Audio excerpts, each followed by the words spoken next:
But now we want to turn to our other big story making headlines, not only across Arizona, but across the country, the battle over abortion. It's been the law of the land for generations of women.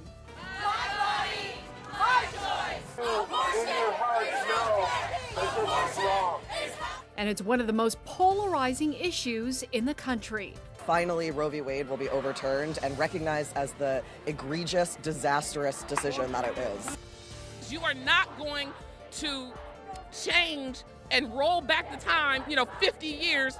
A half a century ago, the U.S. Supreme Court's landmark decision, Roe v. Wade, ruled that the Constitution protects a woman's right to an abortion. I've been consistently pro-life the entire time I've been in public life. This is a terrible day for our nation, and it's a disgraceful decision. And today, the issue of abortion is once again before the Supreme Court. But in this newest case, something unprecedented has happened. I have to say it is utterly stunning. A draft of the ruling was leaked. It shows justices appear poised to overturn Roe. Hurts so much to know that his might be ripped away from me. The unborn are human, and we've been killing them en masse to the tune of millions. An historic decision, a tsunami of consequences, a crucial election year, and an uncertain future for abortion rights in Arizona. And today on a special First at 4, we're going to explore how we got to this point.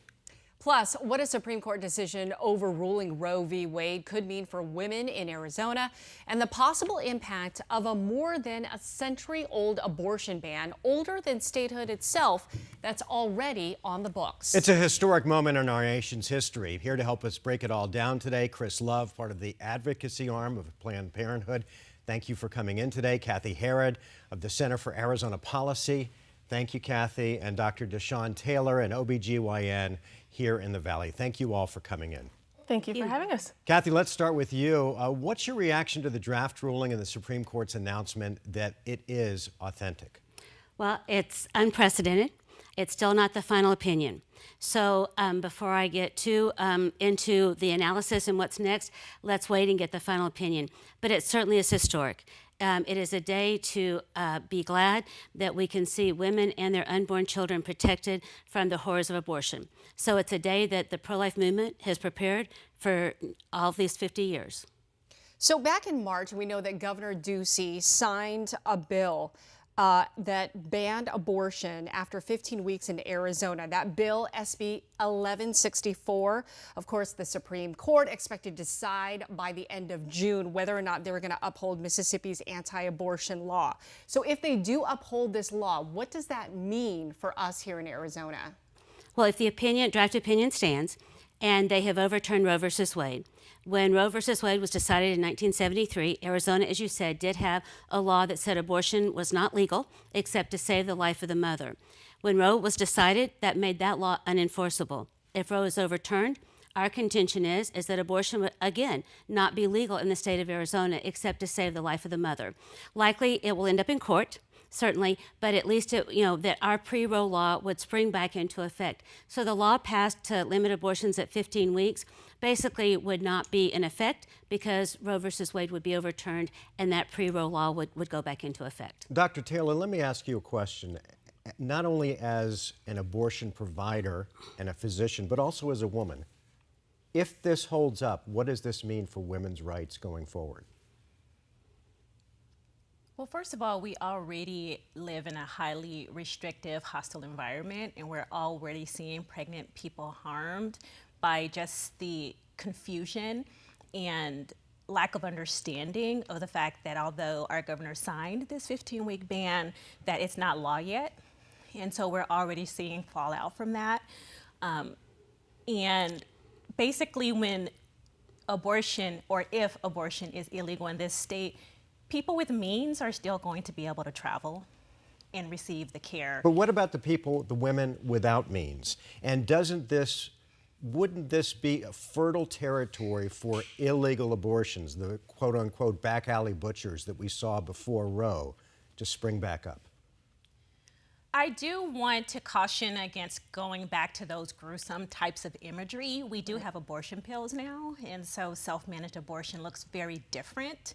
in 2022 than it did in the 1970s. However, we will see more people terminating their pregnancies into their own hands and using whatever means is available. Thankfully, it can happen self-managed more safely now, but still many people would need to have some type of assistance from a healthcare professional that they would not be able to have should abortion be criminalized in the state. And does this unfairly target people who do not have the economic means or the transportation that it would take to go get an abortion? Oh, absolutely. And I think that that's clear. In all of the anti-abortion legislation that we've seen, the folks that are most impacted are people who are Black, Latino, other people of color, people who are poor. They won't have the meaningful abortion access that they need, but they'll still need abortions. Abortions won't stop simply because Roe versus Wade is overturned. I'd like to respond to that. Okay. Let's emphasize here that life is a human right, and that no woman, if Roe's overturned, no woman will have to go through a pregnancy alone. Abortion in many ways is a failure of community, of a woman not having a support system around her. We have nearly 50 pro-life pregnancy resource centers that stand ready to help any woman who is pregnant and who is it was unplanned, it was a crisis pregnancy. So I think, and to talk about back alley abortions, let's be clear that abortion still hurts women. Women have suffered physically and emotionally from having had abortions. Not true. I have had an abortion. I have not suffered. Abortion saved my life. It allowed me to go to law school. It allowed me to start the family that I wanted in the way that I wanted. And I believe that every American, and especially Arizonans, should have that right. I think that Cathi speaks a lot and she talks really fast. And if she speaks fast, she believes the things that she says. But I will tell you right now that 85% of this country agrees with me and with Dr. Taylor. And 53% of Republicans agree with us. 81% of independents agree with us. And so that's really key this year in an election year in Arizona where we're going to be targeting independents. So thank you for handing us a winning election. So do I get to respond to the poll issue? You can debate polls all day long. But when you take these polls, most Arizonans, most Americans do not understand that Roe versus Wade legalized abortion at any age of the mother, any age of the baby, and through all 9 months of pregnancy. I don't believe that voters or Arizonans are that unsophisticated, quite frankly. Roe versus Wade has been around and has been the law for almost 50 years. I've never lived in a time where we didn't have abortion rights. And guess what? We're not going back, regardless of what Cathi and her friends have to say about it. I would encourage you to interview a post-abortive woman who suffered. Okay, granted, this was just a draft. That was leaked. That's Right. a whole nother issue in and of itself, how it was leaked. But what I want to know is, we've been down this road. We've talked about this many, many times, how it could be overturned. A lot of people are thinking this time it could be very real. So, hypothetically, if it is overturned, how is Planned Parenthood going to prepare for that? I think we're all ships on sail, right? We're talking to folks that are in states that are haven states. So our neighbors in California, Colorado, which just codified abortion in their state in their state constitution, and New Mexico. We're also looking at Mexico itself, which just recently legalized abortion. In fact, most Arizonans go to Mexico for other healthcare needs, including dental care, picking up their prescriptions. So we have places that we can send folks in the event that abortion goes dark in Arizona. But abortion will never go dark in Arizona because abortion has existed since the dawn of time, and it won't go away simply because some legislators have decided it will go away. And I want to be clear, abortion is still legal in all 50 states, including Arizona. And our doors at Planned Parenthood are open. The doors at Desert Star are open for abortion care, for any other kind of reproductive health care you need. And those remain open unless and until something happens with the Supreme Court. I want to speak to the fact of why abortion care is so important for people to have access to. What we know, and there's increasing evidence that is being published, is that when people don't have access to abortion care, in the states that have the most abortion restrictions, maternal mortality is increased. And people can look that up. It is easily available information to find. People need to have access to ending a pregnancy throughout the course of their pregnancy prior to when the developing pregnancy can survive outside of the pregnant person. Up until that point, for maternal health, for fetal abnormalities, for anything that happens, pregnancy is a good 40 weeks of a person's life. And so many things can happen between the time they find out that they're pregnant and the time that they get to a point where they will go through delivery and childbirth. And I'm in a prime example We have of the that. highest mortality rate, maternal mortality rate of developed nations. Women are dying in childbirth. And we know that in states that restrict access to abortion, they have higher maternal mortality rates. Arizona is one of them. Can I ask you a question, doctor? And I'm not asking you this to be combative, but I think it's a fair question. As a physician, how do you reconcile your Hippocratic oath to do no harm when you are performing and terminating a birth? Terminating a pregnancy. A pregnancy. Yes. And so what is important to understand, and I have these conversations with my patients all the time, is that until this pregnancy has developed to a point where that pregnancy, if born, would survive outside of the pregnant person, then that pregnant person's life takes precedent. That pregnant person's needs, that person who is living and breathing right now and has rights and responsibilities, that person takes precedent. So I have no issue at all reconciling my oath. The problem that I have with people who say they will do no harm is to see a pregnant person bleeding. And because they put an ultrasound on that person and see a heartbeat at 8 weeks, or what it appears to be a heartbeat at 8 weeks, and then let the bleeding pregnant person go to potentially hemorrhage to death. That's where Is a fetus viable at 15 weeks? Absolutely not. Well, but it's worth noting that the doctor's clinic advertises abortions through 23 weeks and 6 days. We have babies surviving, viable babies surviving outside the womb as early as 21 and 22 weeks. So to sit here and talk about, that it's the pregnant woman's right until the child is viable, but yet abortions are happening in this state up to 23 weeks and 6 days. People like to discuss how you will take the exception to the rule of a 21-week birth where the person went to Harvard. That is not the overwhelming majority of pregnancies where births happen at 21 weeks. Some do. To what end do we say, well, we have the technology? To what end do we say we will keep this 20-week fetus alive? To what end are we prolonging the lives and potential suffering of 20-week pregnancies that are birthed? There are all types of issues that happen when a child is born prematurely at 30 weeks. Issues with lung development, issues with brain development, issues with intestinal and heart development. We know people today who have children that they're caring for, and gosh, we want all of these pregnancies to end in birth by whatever means necessary, but what policies are put forth to help these children and families when they are actually here? None. We have in Arizona, child poverty is one of the worst in the country. Children don't have food to eat. Parents don't have jobs. Our former governor finally expanded Medicaid on the way out the door to give people access to health care. Like, Arizona is like the lowest in the totem pole on all of these indices to help families survive and thrive. But yet we're going to force people to carry pregnancies and expand families in this state when we're not going to take care of them. So keep it, deliver it, and then it's all on you. We're not going to do anything. Let me jump in here and show our viewers some numbers. 58%, 59%, and 39.5%. 58% is the percentage of women, 13 to 44, who live in a state rated hostile or extremely hostile to abortion rights.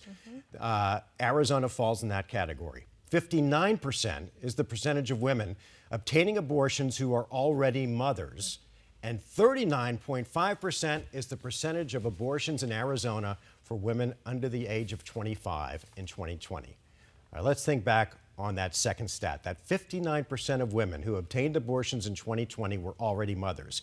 What does that tell you about the impact that abortion restrictions has on families? It tells me that abortion is a failure of community, and that we need to do more to help women in pregnancies to carry their children to term, to understand the impact of abortion, to understand how abortion carries the physical and emotional consequences. And I think we've seen the abortion rate go down. Why has the abortion rate gone down? For several reasons, but including that a 5-year-old could look at an ultrasound picture and tell that that's a baby. Oh, goodness. You have women. All of us know a woman. Well, at certain. But let me just say, you have. Clearly. I mean, everyone has an abortion story. But we know women have been hurt by abortion, and that's why there are fewer abortions, because women choose not to have. But haven't they already also been helped by abortion? They have. No, they've not. Say this. No, in no case. And that was my next question, really, is when you look at those numbers, what I found staggering about those numbers was that 59% is the percentage of women obtaining abortions who are already mothers. Exactly. So what are you seeing in your practice? So that plays out across the country, across the board.